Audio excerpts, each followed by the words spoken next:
Update: I don't want to help my boyfriend buy a house. Original post: I've been with Mark for 2 years now. When we got into a relationship, we discussed what we wanted: marriage, kids. But we haven't really talked about taking the next step yet. Mark's dream has been to own his own house. He has been saving up for it, but because we live in a medium to high cost of living city, it's not going as fast as he'd have liked.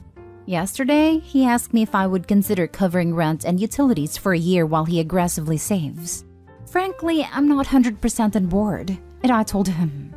I asked him if he has thought about marriage. He said that it might be too soon, and I agree, but that he definitely loved me and saw a future with me.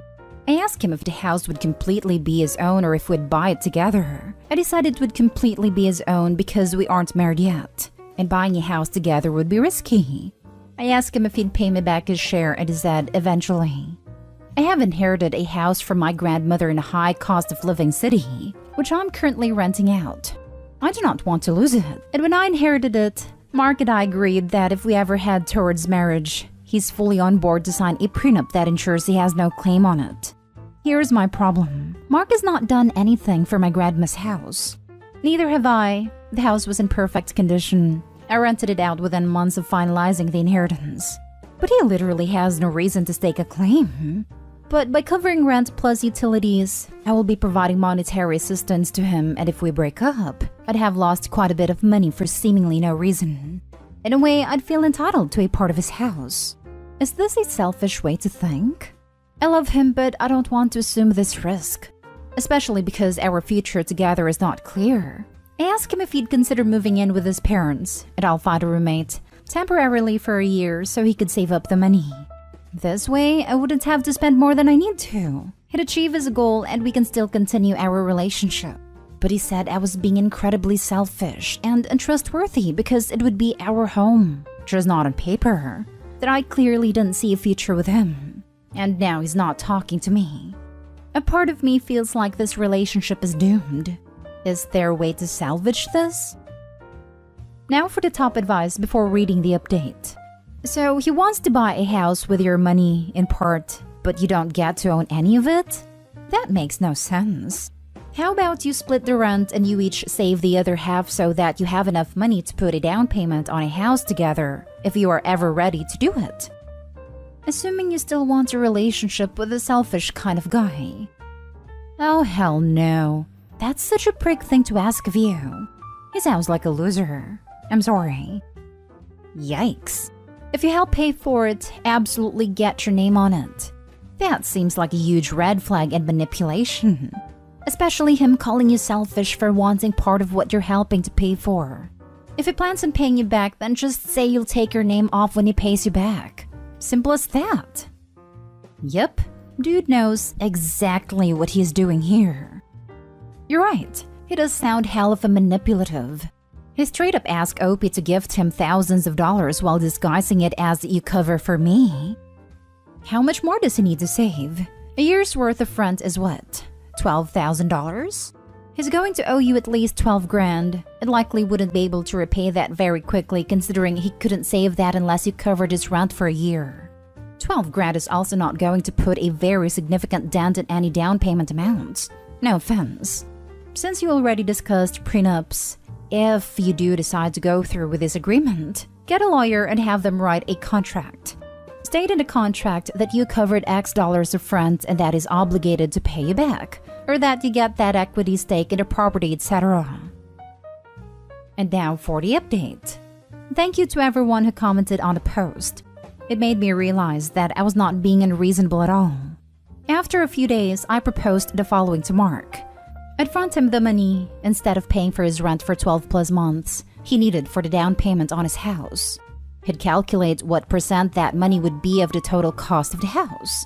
The houses he was considering were in the $500,000 range. I would own that percent of the house. Not 50-50 or anything, just the percent I paid for. If he pays me back within a year, without any interest, I'd remove my name from the deed and he'd own his house completely.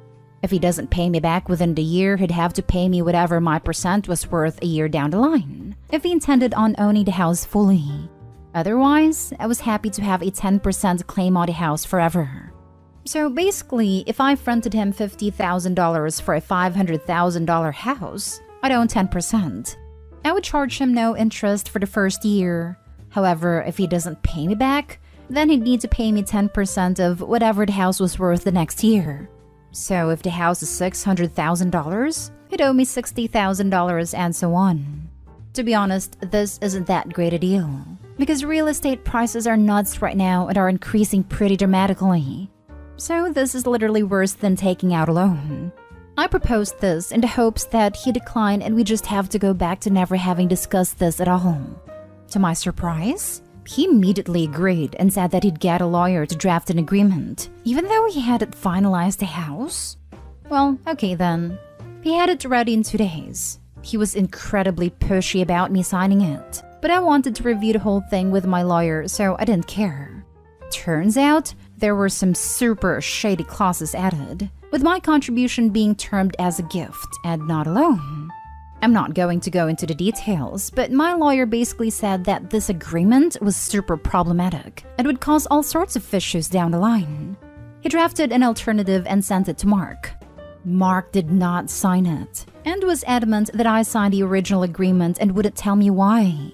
He got increasingly angry, became kind of violent, which was the first time that I was very surprised/scared, and called me a witch for not trusting him and for reducing our relationship to a transaction. After 2 whole days of this, of emotional manipulation and gaslighting, I decided that I no longer trusted or cared for this man, and there was no way in hell I can continue to be in a relationship with him. So yeah, I'm out of that relationship, y'all, and my money is all mine. All I can feel is peace. Too long didn't read. Mark is now an ex.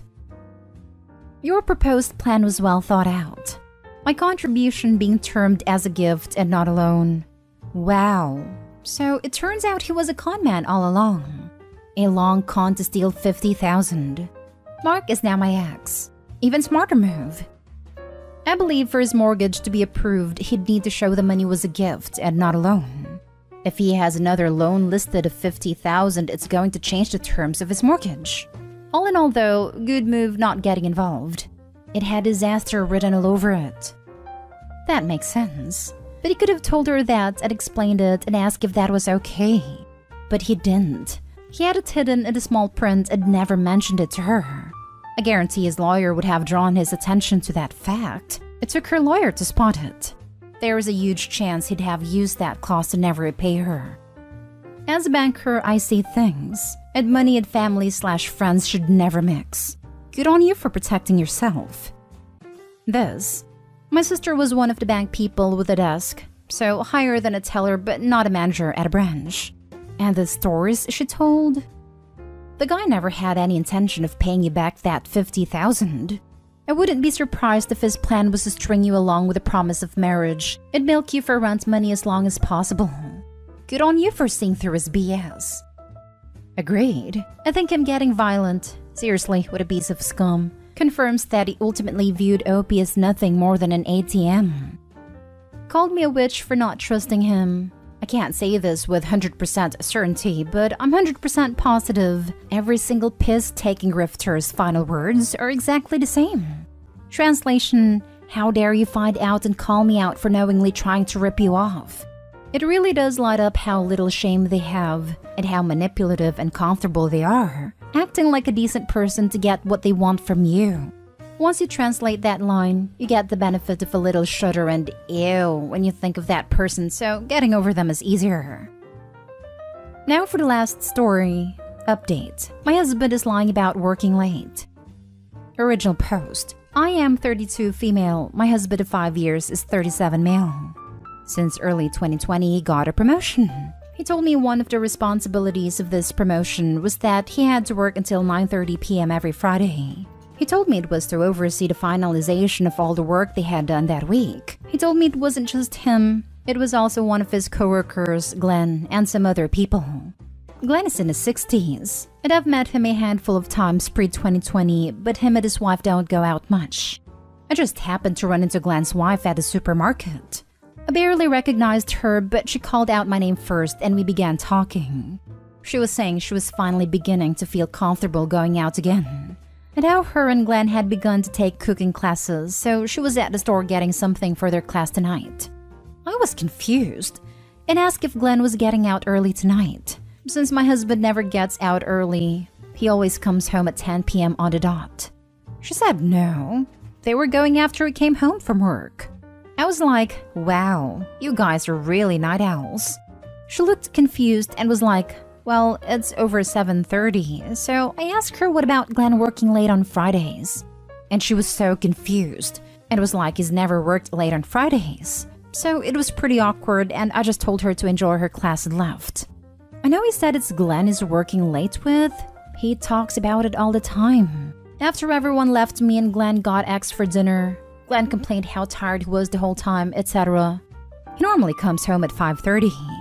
His phone is always off at work, so when I try to call him, it went right to voicemail. His direct office phone just rings, and the actual company line, so I can't reach anyone because it's after hours. I don't know what to do until he gets home. I know I need to confront him, but I'm terrified of what he's going to say. Now for the top advice before reading the update. I don't have any specific advice other than confronting him about this 2-year ongoing lie. Also, I'm now emotionally invested in this and want to know what happens after you talk to him. It's an awful situation for sure. I can't see this being anything but bad, but I really hope it's not infidelity. I'd go sit outside his work, see if his car is there for the next few Fridays. If he leaves, follow. Do some investigating. I wanted to surprise you for dinner, but you weren't there. Ask him about his evening at work. Make him seem like all is well. He'll end up mentioning Glenn at some point, but try to avoid asking him about Glenn directly or he could suspect you may know. Once he spun a web of lies about Glenn and him working together, you then tell him that you met Glenn's wife and she told you he's never worked late. Watch him try to lie his way out of that one. And don't give too much info. Let him talk. They generally get uncomfortable with the silence and talk themselves into a hole. This is dumb if she already knows he's lying. Just tell him, so I ran into Glenn's wife and she said he doesn't work late. What have you been doing on Fridays? Don't play stupid games. Be confident, have self-esteem, and communicate. I'm a super patient person, so I would investigate. Go to his work on Fridays, sit at a parking lot, maybe follow if he leaves. I'd take pictures. Dig into financials and calls and anything else you can think of. If anything is going on, I'd compile it all and give it to him with some divorce papers. If you aren't patient, you straight up tell him what happened. I'd probably just tell him I saw Glenn and he said he never works late with you. Don't even believe him when he says it's another Glenn. Pack your things and go until he decides to tell you the truth. Maybe it isn't something as bad as you think. Maybe he's taking some classes or something. Either way, you have got to find out, and then let us know what happened. And now for the update. Good day. My last post was about how I found out my husband lied to me about working late for the last 2 years. He said he had to work Fridays until 9:30 p.m. Then I ran into the wife of the co-workers he claimed he was working with, and she let me know that wasn't true. I confronted my husband when he got home at 10 p.m. on the dot on Friday. I told him I knew he was lying about working late. He tried to deny it until I told him I had spoken to Glenn's wife. He then tried to say Glenn had stopped working late recently, but then I let him know that Glenn's wife told me he had never worked late. Eventually, I found out he was cheating on me with a woman down the street from us. She has 2 entrances into her driveway, and he would use the north entrance and then park in her garage, so even if the kids and I drove by, we wouldn't see. Then he would leave her house at exactly 9:58 to be home at 10. I am leaving him, which he doesn't want. A lot of people said to get proof of his cheating. In our state, it doesn't make a difference if I had proof of adultery or not. Thank you to everyone for your comments and well wishes. Have a great night. I am so sorry. You deserve better, and I'm proud of you for leaving. You do what serves you best. I mean, after all, he had no issue being profoundly selfish, a liar, and a sneak for 2 years, so he shouldn't be surprised. Divorce sucks. It's scary and stressful, but it also has another side at the end which will hopefully be filled with calm and healing for you and your children. Best wishes. I'm so sorry that you have to deal with this. This. The audacity of the man to claim he doesn't want her to leave him after cheating on her for 2 years. What the hell did he think was going to happen? I had been so hopeful there was another Glenn or some kind of misunderstanding for your sake. Really sorry to hear this. Wish you the best luck, OP. That sucks. So he probably went around her house on other days than Fridays. Talk to a lawyer before doing anything. You should stay in your home and ask him to leave, because that gives you an advantage. Yes to this. Don't leave the house at all. Consultations help a lot and are usually free or cost around $30 to $50. You do not have to use a lawyer or pick the first one you come across. Shop around.